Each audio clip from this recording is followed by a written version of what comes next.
This Equipment World video is brought to you by Chevron Delo 600 ADF Ultra Low Ash Diesel Engine Oil. It's time to kick some ash. Today we're here to talk about a little bit of a product shuffle. If you're familiar with Chevron's Delo line of products, you're going to be noticing some changes coming up on the shelves or with your Chevron vendor. But here to talk more about this shuffle is Sean with Chevron. Well, Sean, thank you so much for being on the show today. I appreciate your time, and it's good to see you again. Always good to be here. Thanks for the invite, Brian. So my first question is, as you guys are starting to move away from conventional products, my big question, I guess, as someone who's ignorant on the subject, why? Why this move away from the conventional product line? Yeah, I'll be honest, really, our considerations didn't really start with kind of moving away from certain products. It really started with kind of a reflection of our current portfolio, and it was getting a little bit inflated, right? We were hearing feedback from end users, our distributor partners, or sales staff, really saying that it was becoming more and more difficult to kind of differentiate the various value propositions between products. The pandemic also didn't help things. I mean, there were supply chain challenges that were kind of somewhat out of our control, but were affecting our ability to properly service customers. And we just kind of used that opportunity to take a holistic look at our portfolio. We hadn't done it since, 2016 when we first introduced our CK4 and F84 portfolio. And even along the way, we introduced our ultra low ash technology. We added a full synthetic 1540, and all of a sudden it was becoming a little bit unwieldy for customers to kind of interpret kind of what the best product was for them. So we started looking at where's the greatest customer demand, and we've seen, really over the past 10 years,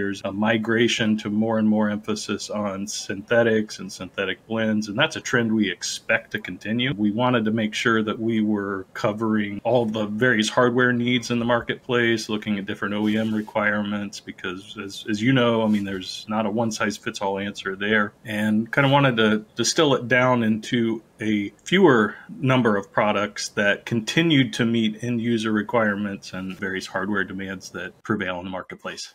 So there's two key takeaways there for me. Again, coming from a place of total ignorance on this stuff. The first one is, it doesn't sound like you guys went after any of the products that are in high demand and said, well, this is one that we need to do away with. It sounds like you're really eliminating products that are kind of already dwindling in their demand. Am I correct in kind of interpreting that? To some extent, I think what we're really doing is just trying to concentrate our product offerings on those that make the most sense for end users. Gotcha. So I think from that standpoint, there should be no concern by our customers about products going away, because we're going to have a product that meets or exceeds the requirements of the products that are going away. There's some name changes going on, and that's really just to reflect kind of a new product architecture that we're trying to unveil with this transition. But the new products, so the Delo 400 XLE SB 15W40 meets and exceeds the requirements of the products that are going away. There'll be a very seamless transition. We're in active conversation with our distributor partners and those who kind of are on the front lines with end users to really make sure that this transition is a positive one. And I don't think there's anything to worry about in terms of the transition that'll happen in the new year. Awesome. I will say my second takeaway of all of that is, as an end user, the guy who's, sitting there at O'Reilly Auto Parts or AutoZone or whichever store, going up to this wall of oil cans and going, what's the difference? They all say 15W something on them, and they've all got, what is the difference? It's nice to kind of see this kind of distilled down to where it's like, okay, for simple guys like me, here's your handful of choices. Yeah, I kind of feel the same way when I go to the grocery store and I'm at that wall of yogurt or bread Absolutely. or anything. I mean, it's like way too many choices at times. And I think really just kind of narrowing it down to the product mix that makes the most sense for the marketplace. So now for a lot of the guys that maybe are worried that their product is going to go away, if they have one of their products, they come to find out it's eliminated, they no longer have something, as an end user, how in the world, Sean, do I go about finding the replacement product? How do I know that it's going to take care of the engine as well as the product I've been using this whole time? How's that going to work for me? But before we get into that, I want to take a second to tell you about the sponsor of this video, Chevron Lubricants. Protecting your diesel engine and its exhaust aftertreatment system has traditionally been seen as an either-or proposition when it comes to choosing the engine oil that's going to protect your system. And that's exactly why Chevron spent more than a decade of R&D work developing a no-compromise formulation. Now, I don't have to tell you why a clogged DPF is bad news, but here's the real kick in the pants. 90% of that ash clogging up your DPF and then upping your fuel and maintenance costs, it comes from your engine oil. You might be thinking, why don't they make an engine oil with less ash in it then? You'll be happy to learn that Chevron agrees with you. They've developed a new ultra-low ash diesel engine oil that is specifically designed to combat DPF ash clogging. Delo 600 ADF with OmniMax technology cuts sulfate ash by 60%, radically reducing the rate of DPF clogging and extending the DPF service life by 2.5 times. Before you had to choose between protecting your engine or your aftertreatment system. Now you don't. Delo 600 ADF with OmniMax technology. It's time to kick some ash. You know, as an end user, how in the world, Sean, do I go about finding the replacement product? How do I know that it's going to take care of the engine as well as the product I've been using this whole time? You know, how's that going to work for me? Yeah, so a large majority of our end users will be transitioning away from Delo 400 SDE to the new XLESB. That will be a seamless transition. Our marketers who previously carried that product will transition to the new product. We've got on the 10W30 side, we've still got a couple of 1030s that meet a broad variety of end user requirements and hardware needs. And so we think that there should be no concern from an end user standpoint about products going away. And in fact, those who buy at retail, we're clearly labeling the new product that states that this is a replacement product for Delo 400 SDE. If you're ever concerned about individual specs and requirements, all you got to do is turn the bottle over. The OEM specs, the API credentials are there. And certainly it's also a great opportunity to consult with your Chevron representative distributor partner who can kind of take a look at your individual hardware needs and make sure that you're getting mapped to the right products that meet your hardware requirements as well as your business goals. So it sounds like you guys have already planned for this and you've got a built-in set of training wheels for guys like me who get a little confused.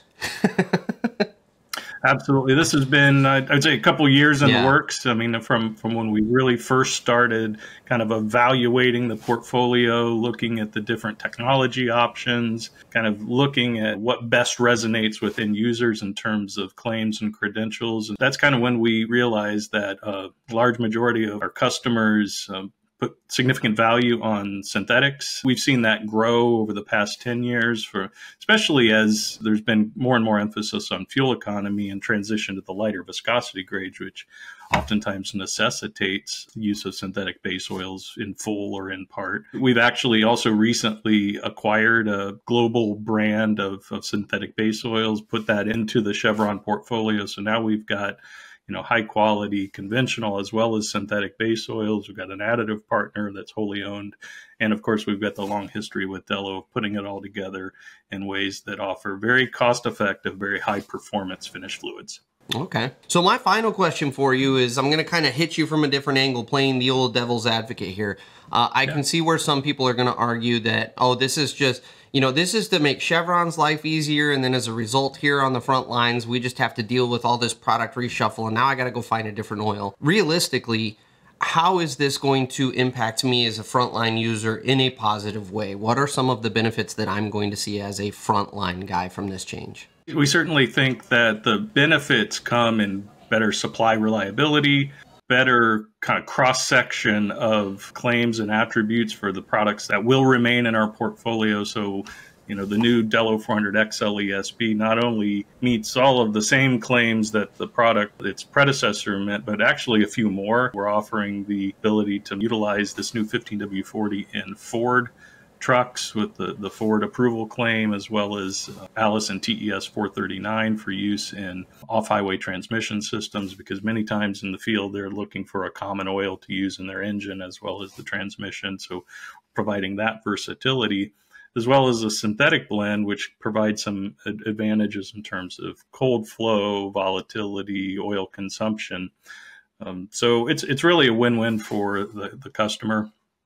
when they're transitioning to products that are very robust, very cost effective, and I think will serve them well going forward.